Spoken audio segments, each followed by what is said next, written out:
मैं सहारा college of nursing से आई हूँ। सर, जो पेशेंट लंबे समय तक बेहोश होते हैं उनके गले में छेद करके ये ट्यूब क्यों डाल देते हैं? अच्छा, अंजलि का ये पूछना है कि अनकॉन्शियस पेशेंट में गले में छेद करके ये क्या डाला है और क्यों डाल देते हैं। तो अंजलि, समझने की कोशिश करो कि कोई भी ऐसा मरीज जो तुम्हारे पास अचेत अवस्था में आया है और तुम कोशिश कर रही हो पता लगाने के लिए कि चेतना उसकी क्यों चली गई, क्या तुम करो as a doctor, as a nurse, as a paramedical staff, as the medical team की आइडेंटिफाई कर लो कि ये बेहोश क्यों है हमारा आदमी, कैसे इसको ठीक करें। क्योंकि परिवार के लिए तो बड़ी चिंता का विषय होता है, बेहोश हो गए, मूर्छित हो गए, 2 अस्पताल में, पहले लोकल अस्पताल ले गए, फिर कहीं और ले गए, अब आप क्या लाए हैं, बताइए क्यों मूर्छित हैं, कैसे ठीक होंगे। तो तुम्हें समझना पड़ेगा कि मूर्छा के क्या कारण हैं। सबसे पहला मूर्छा का कारण होता है न्यूरोलॉजिकल, सर के अंदर कुछ गड़बड़ी हो गई, चोट लग गई, ब्रेन हैमरेज हो गया, हेमाटोमा हो गया, सबडुरल हेमाटोमा हो गया, सबएरेक्नॉइड हैमरेज हो गया, कोई ऐसी चीज़ हो गई जो इस कंपार्टमेंट में, इस क्षेत्र में आ गई तो बेहोशी आ गई। उसके लिए हमारे न्यूरो के डॉक्टर, न्यूरोलॉजिस्ट होते हैं जो सर का CT स्कैन कराते हैं, सर का MRI कराते हैं और देख करके बता देते हैं कि इस वजह से क्लॉट आ गया। पर अगर ऐसी सिचुएशन हो कि क्लॉट ना आया हो तो न्यूरोलॉजिस्ट लिख देंगे भाई क्लॉट तो आया नहीं, और तुम्हारा काम तो ख़त्म नहीं होगा, फिर ढूंढना पड़ेगा कि साहब बेहोश काहे है हमारा आदमी। फिर तुम सोचोगे और बेहोशी के क्या कारण होते हैं, तो बेहोशी के मेटाबॉलिक कारण ढूंढोगी। क्या मेटाबॉलिक कारण? अगर किसी की किडनी फेल हो जाए और उसका ब्लड यूरिया, सीरम क्रेटिनिन बहुत बढ़ जाए, क्रेटिनिन 8-9 हो जाए, यूरिया 250-300 हो जाए तो भी बेहोश हो जाएगा। तो देखोगी कि किडनी के पैरामीटर क्या हैं, तो वो एक कारण ढूंढोगी। अगर वो करेक्टेबल है तो किडनी के डॉक्टर आएंगे जिनको नेफ्रोलॉजिस्ट कहते हैं, वो आकर के तय करेंगे कि भाई डायलिसिस होनी है, ये होना है, वो होना है, वगैरह वगैरह। तीसरा, इसके बाद भी यूरिया क्रेटिनिन नॉर्मल आ गया, यूरिया 40 आ गया, क्रेटिनिन 1 आ गया, तब क्या करोगे?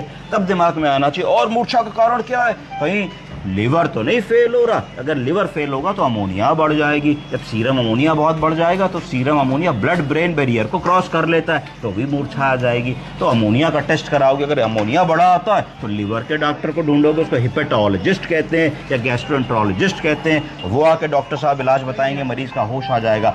अगर ब्रेन में भी कुछ नहीं निकला, किडनी में भी कुछ नहीं निकला, लिवर में भी कुछ नहीं निकला, तभी भी हमारा मरीज बेहोशी में, तो और बेहोशी के कारण ढूंढने की कोशिश करोगे कि क्या है। कई बार ऐसा होता है कि सांस का मरीज होता है, सांस के मरीज में गंदी गैस अर्थात कार्बन डाइऑक्साइड बहुत बढ़ जाती है। जब CO2 बढ़ती है तो आदमी CO2 रिटेन करने लगता है, और जब CO2 रिटेन करता है तो मूर्छित हो जाता है। तो ये रेस्पिरेशन वाले डॉक्टर साहब को, पल्मोनरी मेडिसिन वाले डॉक्टर साहब को बुला के दिखाओगी और वो देख करके बताएंगे भाई ABG में कार्बन डाइऑक्साइड तो ठीक है, रिटेन नहीं कर रहा, PCO2 भी ठीक है और PO2 भी ठीक है, तो इसका मतलब है कि रेस्पिरेटरी पैथोलॉजी भी नहीं मिली।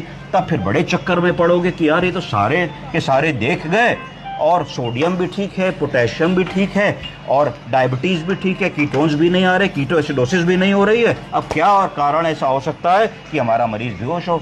अरे सोचो सोचो सोचो सोचो। तो जब ऐसी सिचुएशन आ जाएगी तो फिर तुम रीढ़ की हड्डी से पानी निकाल करके रीढ़ की हड्डी के पानी की जांच करोगे और देखोगे कि तुम्हारे मरीज को किसी प्रकार की कोई मेनिंजाइटिस की बीमारी तो नहीं है, कि रीढ़ की हड्डी और दिमाग में जो पानी फ्लोट करता है उस पानी को क्या कहते हैं, सेरिब्रोस्पाइनल फ्लूइड में कोई संक्रमण तो नहीं आ गया, तो उसकी जांच करोगे। उस स्थिति में फिर आपको पता लगेगा हाँ भाई इसमें तो बैक्टीरिया आ गया, इसमें तो वायरल इन्फेक्शन आ गया, वायरल इंसेफ्लाइटिस हो गई, TB आ गया, ट्यूबरकुलर मेनिंजाइटिस हो गई। तो जब ऐसी आइटिस होंगी तो क्या होगा, ब्रेन के मेनिंजेस सूज जाएंगे। जब सूज जाएंगे तो क्या होगा, जो सर की हड्डी है, करो अपनी हड्डी में ऐसे मारो, जो हड्डी है सर की तुम्हारी, ये एक्सपैंड नहीं हो पाएगी, हो पाएगी नहीं हो पाएगी, तो मेनिंजेस दबने लगेंगे। जब सूजन आएगी तो ब्रेन दबेगा, जब ब्रेन कंप्रेस होगा तो जो आपकी जो चैतन्यता है वो चली जाएगी।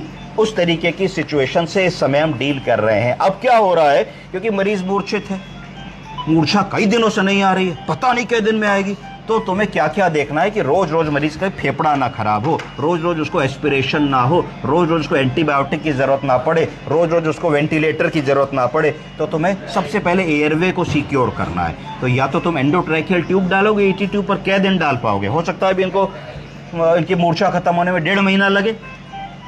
तो तुम क्या करते हो कि तुम मरीज को एंडोट्रैक, ये जो है ट्रैकियोस्टमी कर देते हो। ट्रैकियोस्टमी का मतलब ट्रैकिया में एक छेद, क्या चीज, छेद, ऑस्टोम मतलब छेद, छेद मतलब ऑस्टोम।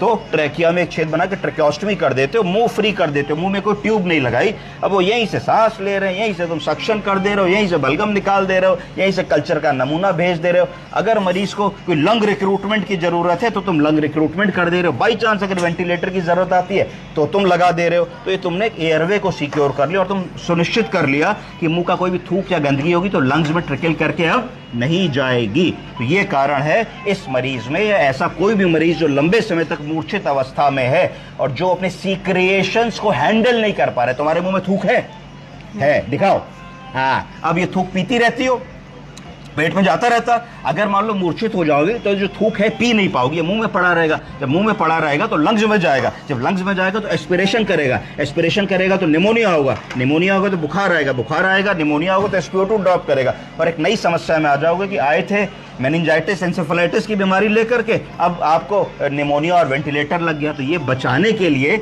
आपको गले में छेद करना पड़ता है ऐसे मरीजों के लिए, और वेट करना पड़ता है उस समय का कि इनकी मूर्छा वापस आए, ये जल्दी से ठीक हो जाए, फिर सड़ से हम ट्यूब निकाल दें, मुंह से खाने पीने लगे और घर चले जाए। समझ गए क्यों छेद करते हैं? हाँ। ओके।